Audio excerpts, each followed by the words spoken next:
Bismillahirrahmanirrahim. Assalamualaikum warahmatullahi taala wabarakatuh. Alhamdulillahirabbil alamin wassalatu wassalamu ala asyrafil anbiya wal mursalin wa ala alihi wa sahbihi ajma'in. Rabbi shrah li sadri wa yassir li amri wahlul 'uqdatam min lisani yafqahu qawli.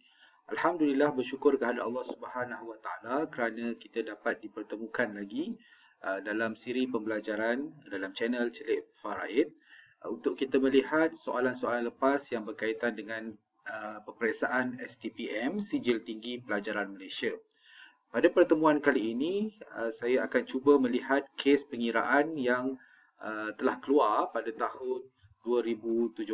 Mudah-mudahan menjadi panduan kepada calon dalam peperiksaan yang semakin hampir ini. So, kita lihat kepada soalan pada tahun tersebut di nombor 4. Maksudnya untuk soalan nombor 4 ini hanya satu sahaja melibatkan pengiraan, iaitu pada soalan 4B.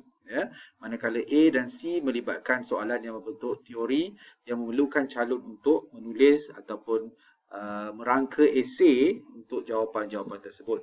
Walau bagaimanapun dalam soalan B, walaupun satu tetapi markahnya besar, sebab mungkin waris dia ramai, perincian untuk setiap waris itu ataupun setiap waris berapa bahagian yang diperolehi. Pada masa yang sama disebut juga dengan nilai harta si mati supaya calon-calon dapat membuat pengiraan hingga ke hujung kepada penyelesaian akhir, iaitu setiap waris yang ada berapa yang mereka perolehi daripada harta pusaka. Okey, mari kita bincangkan iaitu untuk soalan 2017 pada 4B. Soalannya berbunyi, seorang perempuan meninggal dunia dan meninggalkan harta dalam bentuk wang tunai berjumlah RM120,000. Banyak. Waris terdiri daripada suami, 3 orang anak lelaki, seorang anak perempuan, bapa dan 3 orang saudara lelaki seibu sebapa, iaitu adik-beradik lelaki kandung. Huraikan pembahagian harta pusaka tersebut. Ini adalah soalan pada tahun tersebut, pada B sahaja, satu sahaja untuk soalan pengiraan, tetapi ada nilai ringgit dan ada waris yang ramai. Calon-calon boleh merangka kalau nak dapat gambaran rajah kepada waris si mati ini ialah yang meninggal adalah perempuan, perempuan di sini. So, dia ada suami, dia ada anak-anak, iaitu 3 orang anak lelaki dan seorang anak perempuan. Ada bapa, masih ada bapa kepada si mati dan ada 3 orang saudara lelaki seibu sebapa. Bila disebut saudara lelaki seibu sebapa, maksudnya adik-beradik lelaki kandung. So, ini adalah gambaran rajah kepada family si mati yang boleh kita andaikan sedemikian rupa. Okey, bagaimanakah penyelesaian bagi kes ini? Okey, seperti biasa, perlu ditulis semua waris-waris tersebut dan baru kita buat penyelesaian pada setiap waris yang akan memperolehi bahagian mereka. Okey, calon-calon kena tulis suami, 3 anak lelaki, 1 anak perempuan, bapa dan 3 saudara lelaki seibu sebapa. Okey. Pertama, itulah langkah pertama bila membuat ataupun bila berjumpa dengan kes yang melibatkan pengiraan. Kita senaraikan terlebih dulu waris. Itu sebagai langkah yang pertama. Langkah yang kedua, daripada senarai waris yang ada, kita kenal pasti ataupun buat saringan. Adakah ada waris yang terdinding ataupun istilah faraidnya sebagai hajab ataupun diblok oleh waris-waris yang lain. Maksudnya daripada waris si mati perempuan tadi, hanya suami, 3 anak lelaki, seorang anak perempuan dan bapa akan mendapat bahagian. Manakala adik-beradik lelaki si mati yang 3 orang itu nampak je ramai tetapi mereka akan terdinding. Disebabkan apa? Jika si mati ada bapa lagi dan jika si mati ada anak lelaki, maka adik-beradik tidak layak untuk mendapat faraid. Mereka tidak berhaklah, mereka tersenarai tetapi tidak berhak. Kerana apa? Konsep hajab kita perhatikan bahawa ada waris yang lebih utama yang perlu didahulukan. Okay? So, kita letakkan perkataan terdinding ini dan X pada bahagian seterusnya supaya tidak mengganggu kepada pengiraan yang lain, dan sebaiknya waris yang terdinding itu diletakkan di balik bahagian yang paling bawah sekali. Langkah ketiga ataupun langkah seterusnya ialah daripada senarai waris yang dapat itu, siapakah waris yang memperolehi secara fardu ataupun secara fraction ataupun mereka yang mewakili ashabul furud. Dalam kes ini adalah suami, ya, yang layak untuk mendapat 1/4 kerana si mati ada zuriat, iaitu 3 orang anak lelaki dan seorang anak perempuan. Begitu juga bapa kepada si mati hanya layak mendapat 1/6. Kerana apa? Kerana si mati mempunyai anak lelaki. Kemudian 3 orang anak lelaki dan seorang anak perempuan ini akan layak untuk mendapat lebihan baki atas nama asabah bil ghair. Ya, inilah salah satu konsep asabah yang mana mereka adalah dalam level yang sama. Yusikumullahu fi auladikum lidzakari mithlu hazzil unsayain, iaitu bahagian anak lelaki akan double, menyamai 2 bahagian anak perempuan. So mereka akan mendapat baki. Okey.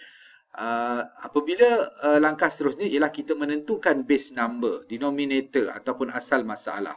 Kita perhatikan ada 2 fraction di sini, iaitu 1/4 dengan 1/6. Gandaan sepunya nombor 4 dan nombor 6 ini boleh bertemu dengan nombor 12. Maka 12 inilah dinamakan sebagai asal masalah ataupun base number. Okey. Kemudian kita tentukan bahagian saham bagi setiap waris yang mendapat secara fraction. Caranya ialah bahagian suami 12 bahagi 4 bersamaan dengan 3, 3 darab 1 bersamaan dengan 3. Itu untuk suami. Manakala bahagian bapa iaitu 12 bahagi 6 2, 2 darab 1 2. Okey. So ini adalah mereka yang mendapat secara fraction, pecahan. So ada baki tak? Kalau kita perhatikan jumlah untuk mereka yang mendapat secara saham baru berjumlah 5, sedangkan total keseluruhan saham itu berjumlah 12.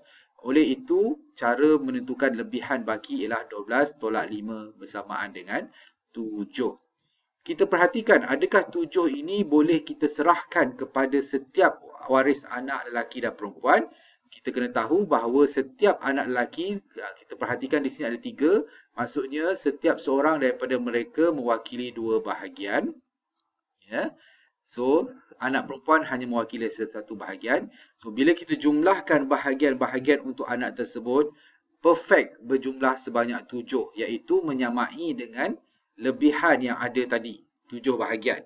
Bila sama, maksudnya kita boleh bahagikan terus antara anak lelaki dan perempuan, iaitu 6 bahagian untuk anak lelaki dan 1 bahagian untuk anak perempuan, iaitu setiap anak lelaki akan mendapat 2 bahagian. 6 bahagi 3 iaitu 2. So, inilah dia pecahan yang terakhir, iaitu kita ambil asal masalah 12 itu, ataupun pecahan akhir untuk suami adalah 3/12, pecahan akhir untuk setiap anak adalah 2/12, untuk anak perempuan adalah 1/12 dan untuk bapa adalah 2/12. Bila kita sudah tahu bahagian saham masing-masing waris yang ada, maka lebih mudah kerana kita akan darabkan pecahan akhir ini dengan 120,000, iaitu harta pusaka yang ditinggalkan oleh si mati. Ya. Untuk suami 3/12 darab 120,000, inilah dia 30,000. Untuk bahagian anak lelaki 6/12 darab 120,000 akan mendapat 60,000. 60,000 perlu dibahagikan kepada 3, maka seorang anak lelaki akan mendapat 20,000. Dan untuk bahagian anak perempuan 1/12 darab 120,000 akan menyamai 10,000. Untuk bahagian bapa 2/12 darab 120,000 akan menyamai dengan 20,000. Maka kalau kita tak yakin, kita jumlahkan semula, memang akan berjumlah dengan jumlah 120,000. Okay. So, itu adalah bahagian yang diperolehi oleh setiap waris. Lebih mudah, pastikan kita mengikut langkah-langkah dia, dapatkan output akhir ataupun saham setiap waris terlebih dahulu, dan kemudian barulah kita darabkan dengan nilai harta dalam setiap soalan. Pada tahun tersebut bernilai 120,000. Begitulah untuk ulang kaji kita pada soalan 2017 untuk peperiksaan STPM. Mudah-mudahan mendapat kita katakan panduan kepada semua calon dengan ulang kaji tersebut. Wabillahi taufiq wa hidayah. Assalamualaikum warahmatullahi taala wabarakatuh.